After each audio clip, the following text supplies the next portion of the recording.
Mi nombre es Noracy Paredes, soy estudiante de Ingeniería de Mantenimiento Mecánico. Actualmente estoy cursando la materia de Diseño Automotriz, que es impartida por el profesor Edín Botera. En este video ensayo vamos a tener como objeto la definición de tres conceptos muy importantes, que son el chasis, la suspensión y el motor. Nos hemos basado en unos links que el profesor nos ha facilitado, que son del autor, que es el ingeniero, diseñador y aficionado a los autos Martín Pacheco. Yo les voy a dejar acá abajo en la casilla de comentarios de descripción los links del video. El objeto principal de este video ensayo es poder adentrarnos al campo automotriz, del diseño de los vehículos, que es imprescindible a la hora de fabricar autos. Estos se deben de cumplir las exigencias mínimas del mundo moderno, que avanzan cada vez más con el pasar de los tiempos. Este video ensayo lo he dividido en tres bloques, cada uno con lo que son las definiciones y los tipos.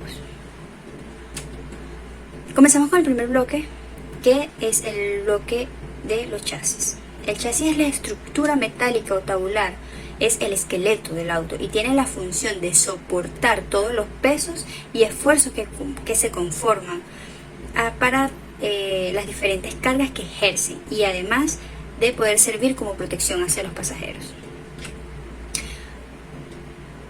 Hay varios tipos de chasis, como lo son los chasis tubular, que es la estructura formada principalmente con dos vigas metálicas que cubren toda la longitud del automóvil, desde la parte delantera hasta la parte trasera. En ella se apoya lo que es la cabina, el motor y la suspensión, así como todos los demás componentes, en la forma que en esta forma el chasis resiste más carga, y a la hora de ser más utilizada en los autos antiguos. También está el chasis tubular o el chasis de jaula.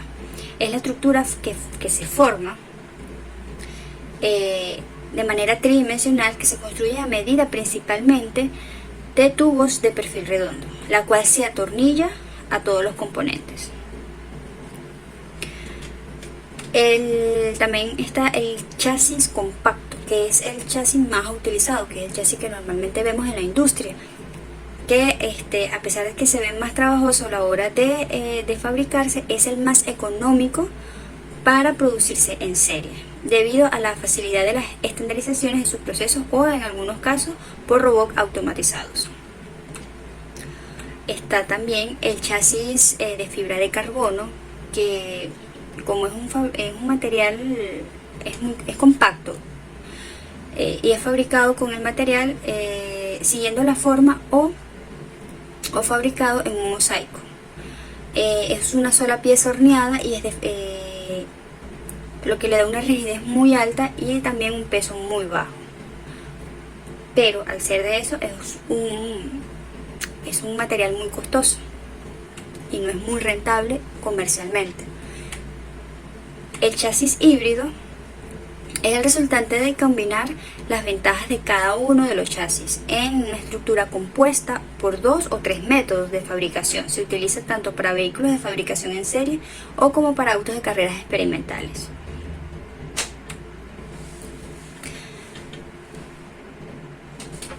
Para poder fabricar un chasis se tiene que tomar en cuenta las restricciones de la seguridad, así como para un prototipo de la Fórmula 6.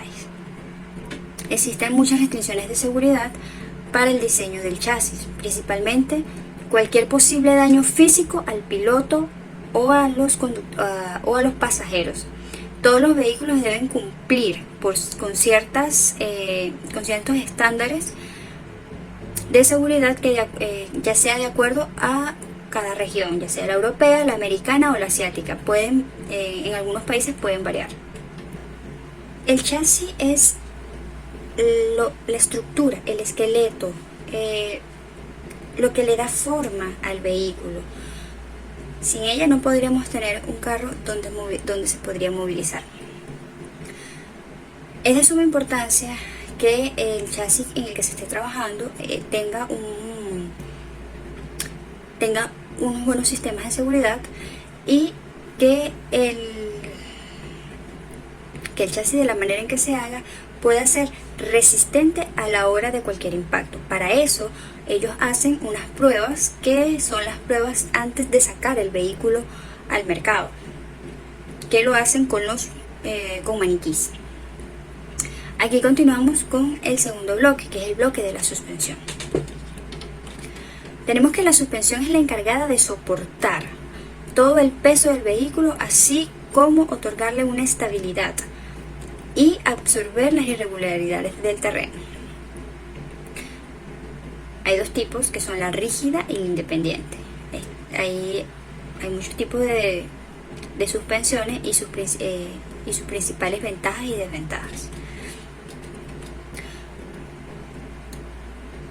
Las ventajas, que son del eje rígido, el eje McPherson, el Wishbone, el Push Rod y el Pull Rod. Las ventajas son del rígido son la resistencia y la rigidez económica. Del McPherson es simple y económico. El Wishbone es compacto, eficiente, ajustable, gran estabilidad.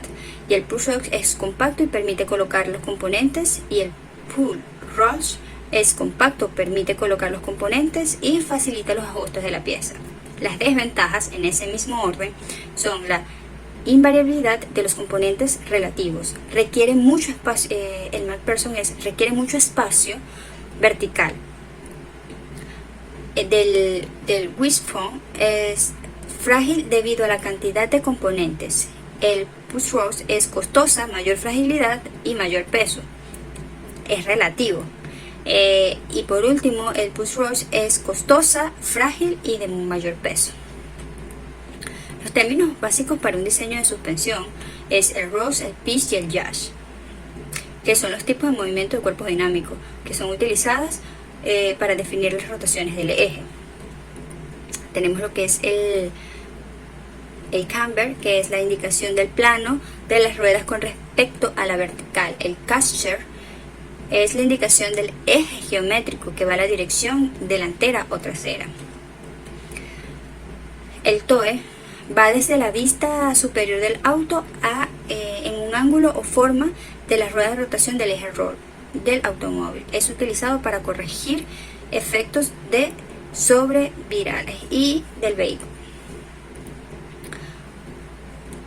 El well base es la distancia entre los ejes, es la distancia que existe entre el centro de la rueda delantera y el centro de la rueda trasera.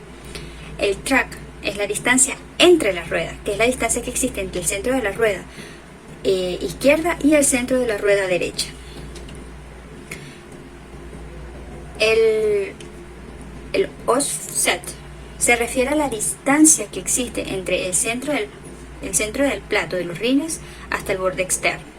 Las masas suspensivas se consideran masas suspensivas todas masas cuyo peso es sobresoportado por el sistema de suspensión, incluyendo el piloto, el motor, la batería, la bomba de aceite, la dirección, los extintores y lo demás, es decir, todo lo que está dentro del vehículo. Y las masas no suspensivas son aquellas que sus pesos no afectan al sistema, como por ejemplo los neumáticos, los rines, el disco de freno, el brazo de control, los rodamientos, etc. El roll center es un punto imaginario en el espacio sobre el cual la masa del vehículo va a rotar cuando el vehículo se inclina para tomar una curva.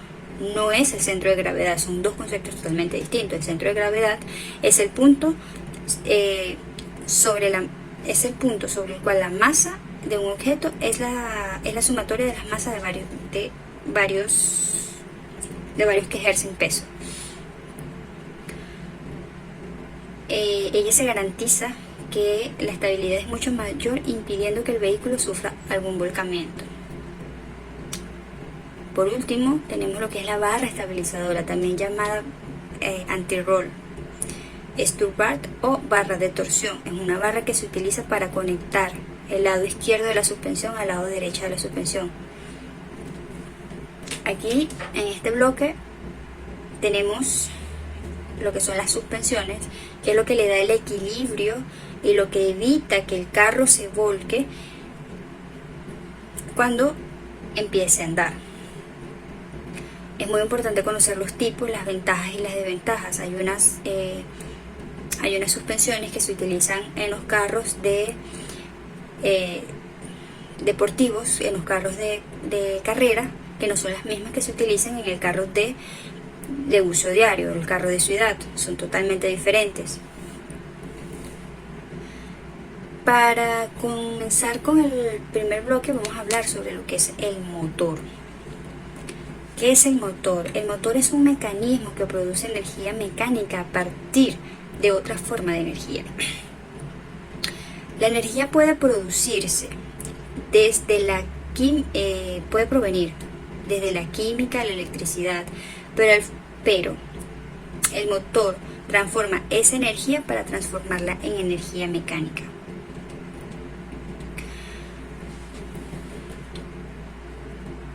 Empezamos con la combustión externa. La combustión externa es el combustible que se quema en una cámara diferente o donde se encuentran los pistones que se convierten en energía química o en energías mecánicas.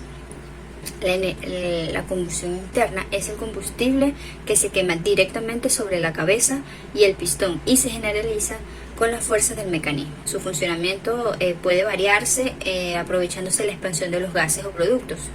Están también los eléctricos, que se crea por medio de embobinados campos eléctricos y genera un impulso rotor. Están los motores de tiempo. Está el motor de 2 tiempos, que se utilizan los ciclos de admisión, compresión, explosión y escape. Utiliza cuando hacen este ciclo es una sola vuelta al cigüeñal, por eso se llama motor de 2 tiempos, que es admisión, compresión, explosión y escape.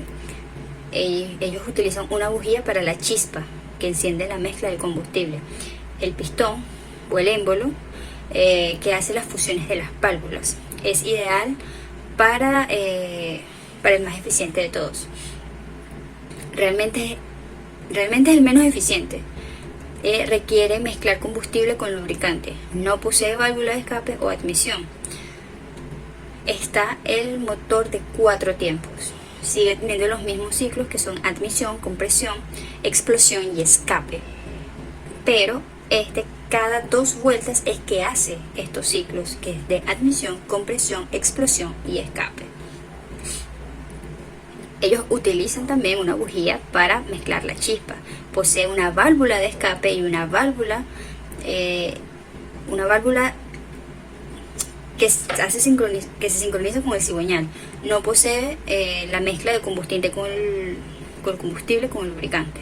Y es la más utilizada en todos los tipos del vehículo a lo largo de la historia.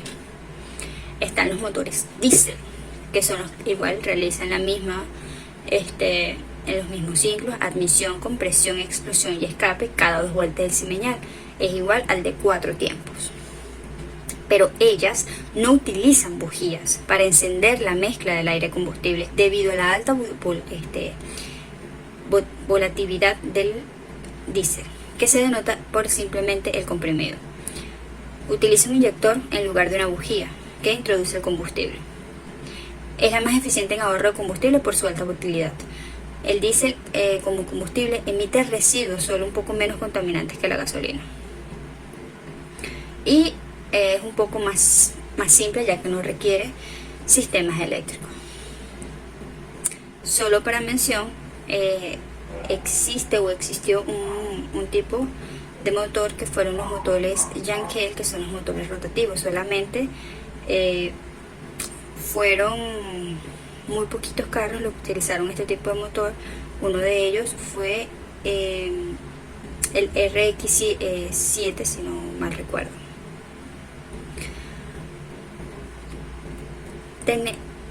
Tenemos la clasificación de los motores según sus cilindros. Están los motores en línea, los motores en B, los motores en BR, los motores en W. los que están en línea son los motores que ellos tienen de 4 a 6 cilindros.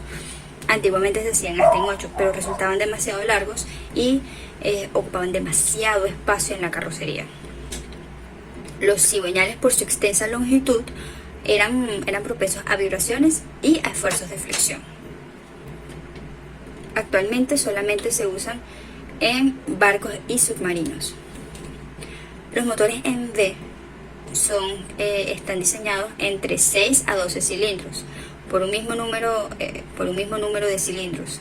Estos tienen una longitud casi la mitad de los motores en líneas. El cigüeñal, por ser más corto, trabaja mejor. Ellos tienen un ángulo entre 90 a 70 grados para una mayor potencia. Están los motores BR. Ellos igual están de 4 a 6 cilindros y consisten en cerrar los motores en V. Es el más compacto de los motores en V, ya que su ángulo es de 10 a 15 grados. Ahorra el peso con los motores en V y se utilizan solo en múltiple escape. Es utilizado por la Nissan, es uno de ellos que lo utilizan. Los motores en W es utilizado básicamente en la W Nardo y el Bugatti. Son motores de 12 y 16 cilindros. Es como unir dos motores BR y están a unos 90 grados. Es de alta potencia en relación al poco espacio y es muy costoso de fabricar. Por eso no es tan viable hacerlo. Están los motores planos, box u opuesto, que se fabrican de 6 a 4 cilindros y ofrece un mejor centro de gravedad del vehículo por no ocupar tanto espacio vertical. Es utilizado en los clásicos como los Volkswagen, los Porsche, la Subaru y algunos motores BMW. Los motores estrellas o radiales se fabrican de 4 a 10 cilindros. Es un cigüeñal que funciona de una manera, de unos esfuerzos de flexión muy corta de longitud y baja vibración. Puede generar grandes potencias al usar pistones muy grandes, ocupan demasiado espacio y son utilizados mayormente en aviones. Fueron utilizados en algunos tanques de guerra de la Segunda Guerra Mundial y fue muy rara vez usado en vehículos. Los factores que influyen a la potencia y eficiencia del motor son la cilindrada, la relación de la compresión, la velocidad del motor, la velocidad del émbolo, la relación de la carrera, y otras formas de aumentar la potencia de los motores son los turbocompresores, los sobrealimentadores, las computadoras programables, el kit de enfriamiento intercambiable de calor, es decir, que enfrían el aire antes de ingresarlo, el kit de emisión directa, la reducción, entre algunos.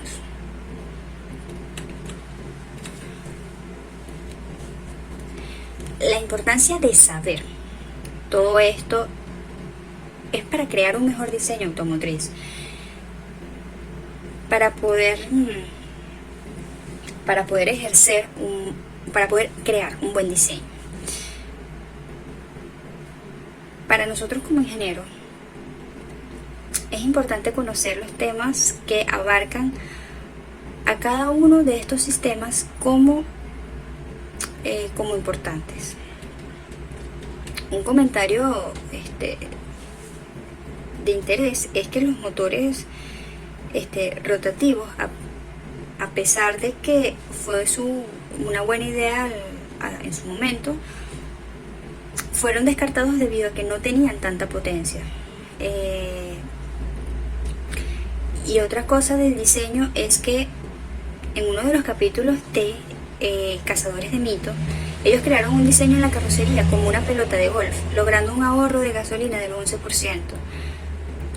Esto no lo han logrado implementar en lo que es el diseño automotriz debido a que no es muy estético, y la estética del vehículo normalmente lo usan que sea lo más liso y lo más pulcro posible, pero el diseño tiene de que se ahorra un 5% a comparación del diseño que ellos crearon, que fue como el diseño de una pelota de golf. No es muy estético, pero es ahorrativo en gasolina. Eso es todo. Muchas gracias.